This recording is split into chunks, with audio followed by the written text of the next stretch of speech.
दोस्तों, भाभी और देवर का रिश्ता एक ऐसा रिश्ता होता है जैसे माँ और बेटे का रिश्ता हो। अगर देवर भाभी के साथ कुछ गलत संबंध बनाने लगे तो क्या होगा। नमस्कार दोस्तों, मेरा नाम है DHM और आप देख रहे हैं अपना YouTube चैनल। और आज मैं आपको एक ऐसी सच्ची कहानी से रूबरू कराऊंगा जिसे सुनकर आपके होश उड़ जाएंगे और आप सोचने पर मजबूर हो जाएंगे कि ऐसा कैसे हो सकता है। ये सच्ची कहानी है उत्तर प्रदेश के ज़िला मुजफ्फरनगर की, जहाँ पर एक लड़की रहती है और उस लड़की की शादी भी हो जाती है। और शादी दोस्तों बड़ी धूमधाम से होती है और कुछ सालों तक उसकी शादी अच्छी चलती है। उन सालों में दोस्तों उसकी एक बेटी भी हो जाती है। लेकिन दोस्तों कुछ सालों के बाद ऐसा होता है जो कि ऐसा कोई सोच भी नहीं सकता।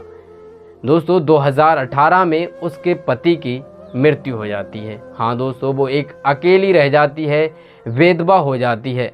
अपनी छोटी सी बच्ची को लेकर कहाँ जाए। फिर दोस्तों वो अपने घर पर वापस आ जाती है और वापस आने के बाद दोस्तों जो उसे लोग ताने देते हैं, लोग उसके बारे में जो अलग अलग तरह की टिप्पणियाँ देते हैं, वो उसे गवारा नहीं होती है। कोई कहता है कि आपकी ज़िंदगी अभी बहुत लंबी है, आपको दूसरी शादी कर लेना चाहिए और आपको अकेले कैसे जियोगी आप, और शादी कर लो। ऐसे ही सब पब्लिक कहती है, घर बार दोस्त फ्रेंड सभी यही बात कहते हैं। वो मान जाती है और फिर से एक बार शादी करने के लिए तैयार हो जाती है। उसकी शादी दोस्तों होती है और अब की दोस्तों उसकी शादी होती है एक बिजनेसमैन जो कि हरियाणा में रहते हैं दोस्तों।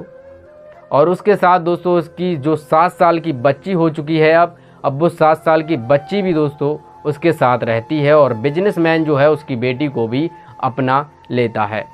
और दोस्तों उसके घर में भी वो बहुत अच्छी तरीके से कुछ दिन रहती है। लेकिन कुछ दिन के बाद दोस्तों उसका पति एक दिन शाम को कहता है कि आज हमें पार्टी में जाना है। पार्टी में जाना है क्योंकि आज बिजनेसमैन की जो पार्टी होती हैं उसमें दोस्तों उसने कहा इनवाइट करा अपनी पत्नी को भी। और उस पार्टी में दोस्तों दोनों अच्छी तरीके से तैयार होके जाते हैं और वो भी तैयार हो जाती है। जब वो पार्टी में जाती है तो देखती है कि ऐसा तो मैंने पहले नहीं देखा था, क्योंकि एक बिजनेसमैन की पार्टी बहुत ही अच्छी और भरी पूरी होती है और होटल भी बहुत ही शानदार था, खाना भी बहुत ही अच्छे थे। और अंदर घुसती है तो वो अपने पति का एक बार शुक्रिया अदा ज़रूर करती है कि आप मेरी लाइफ में आए तो मुझे बहुत ही ज़्यादा मैंने सोचा भी नहीं था कि मेरी लाइफ में आप जैसा पति मिलेगा। लेकिन कुछ देर बाद दोस्तों फिर ऐसा होता है जो कि सोचने पर लोग मजबूर हो जाएंगे कि ऐसा क्या हो सकता है। पति आता है थोड़ी देर बाद दोस्तों उसी पार्टी में और कहता है कि मैं जो भी आपके साथ हो, कुछ भी हो आपके साथ, तो प्लीज़ मना मत करना, मैं आपके हाथ जोड़ रहा हूँ। तो वो कहती है ठीक है।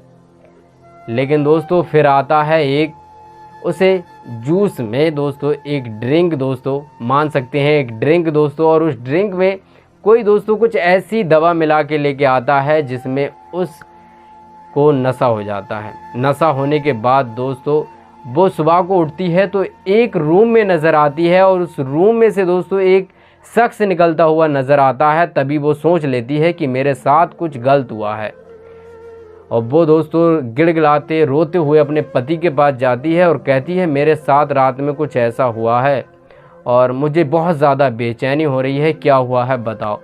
तो पति कह देता है हाथ जोड़ के, मैंने तो आपसे पहले ही कहा था कि यहाँ पर जो भी होगा वो आप संभाल लेना और आप एडजस्ट कर लेना, क्योंकि बिजनेसमैन की पार्टियों में ऐसा होता है और एक दूसरे की बीवी जो होती हैं वो अदला बदली कर लेते हैं। अगर बिजनेस को आगे बढ़ाना होता है तो ऐसा सिलसिला करना पड़ता है, ऐसा सब कुछ चलाना पड़ता है, तभी बिजनेस आगे बढ़ेगा।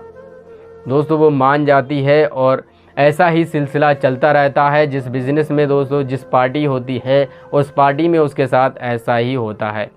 लेकिन दोस्तों थोड़े दिन बाद उसके घर में भी कुछ ऐसा होने लगता है जो अब वो बर्दाश्त नहीं कर पाएगी। उसका देवर भी दोस्तों कुछ ऐसी ही ट्रिक आजमाता है और दोस्तों उसका देवर जो है वो भी दोस्तों उस जूस में कुछ ऐसी दवा मिला के लाता है जो दोस्तों वो पार्टी में पिया करती है और उसके साथ गलत होता है। वो ही दोस्तों उसका देवर करता है और उस जूस को दोस्तों वो पी लेती है और देवर भी कुछ इस तरीके से घिनौनी हरकतें करता है, गंदे संबंध बनाता है, जिसे दोस्तों फिर वो बर्दाश्त नहीं कर पाती है और अपने पति के पास अपनी दौड़ के जाती है और कहती है अब तो मुझे बर्दाश्त नहीं हो रहा है, क्योंकि एक तरफ आपकी पार्टियों में मेरे साथ ऐसा हो रहा है, अब आपका भाई भी मेरे साथ ऐसा कर रहा है।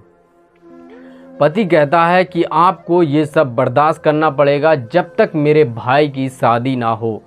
मेरे भाई के साथ आपको रहना पड़ेगा जब तक मेरे भाई की शादी ना हो। तो वो एक रिक्वेस्ट करती है, कहती है मैं इस दलदल से निकलना चाहती हूँ और मुझे एक घर दिला दीजिए अलग, जिसमें मैं रहूँ अपनी बेटी को ले जाके। पति मान जाता है और अलग घर दिवाता है और उस घर में दोस्तों उसका देवर जाता है, उसमें भी वो जाता है और देवर का सिलसिला जो है दोस्तों वो गलत संबंध वाला वो फिर से बनाता रहता है। लेकिन दोस्तों उस देवर की तो हद इतनी हो गई कि उसने दोस्तों फिर कुछ दिन बाद ऐसा कहा अपनी भाभी से जो उसकी भाभी को गवारा नहीं हुआ सुनने में, दिल पे ठेस पहुंची।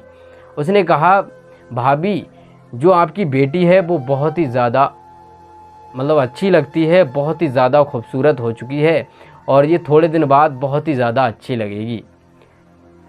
जो दोस्तों उसकी भाभी होती है अब उसे बर्दाश्त नहीं होता और वो अपने पति के पास जाती है और कहती है अब बर्दाश्त की हद हो गई, मैंने आपके कहने से पार्टियों में संबंध बने, मेरे साथ गलत हुआ, आपके भाई ने मेरे साथ गलत किया, अब आपका भाई मेरी बेटी के साथ भी गलत करना चाहता है, गंदी निगाहों से देखता है, अब मैं बर्दाश्त नहीं करूँगी, मैं जा रही हूँ इस घर से। वो उस घर से निकलती है दोस्तों और बीच रास्ते में दोस्तों कुछ उसे गुंडे मिलते हैं और वो गुंडे दोस्तों उसे मार तोड़कर फिर से पति के घर पे ले आते हैं। पति भी मारता है और कहता है ऐसा ही चलता रहेगा। बर्दाश्त नहीं होती दोस्तों, लेकिन कुछ टाइम निकलता है और उस कुछ टाइमों के बाद दोस्तों उसे वो झेलने के बाद वो फिर से अपने घर की तरफ निकल जाती है और दोस्तों घर पर ये सब कुछ बताती है तो घर वाले भी दोस्तों हैरत अंगेज रह जाते हैं। सोचते हैं कि हमने अपनी बेटी को दूसरी शादी करवाई और सही समझ के, लेकिन हमारी बेटी के साथ फिर क्या हुआ। वो थाने में जाते हैं, रिपोर्ट करवाते हैं दोस्तों और रिपोर्ट करवाने के पास दोस्तों देवर पे आरोप लगाए जाते हैं और देवर को दोस्तों अरेस्ट कर लिया जाता है। लेकिन इस कहानी से दोस्तों हमें ये सीख मिलती है कि हमारे आस पड़ोस के साथ ऐसा हमें देखने को मिलता है तो इसकी शिकायत हमें पुलिस थाने में, पुलिस चौकी में करना चाहिए। और मैं कहता हूँ कि वो लड़की को जल्दी से जल्दी न्याय मिले। और दोस्तों अगर आपको हमारी कहानी से कुछ सीख मिले या कुछ मिस्टेक लगे तो आप कमेंट करके ज़रूर बताना कि हम और अपनी कहानी में कैसे करके आपको सही तरीके से प्रेजेंट कर पाएँ। अपनी राय कमेंट में ज़रूर देना।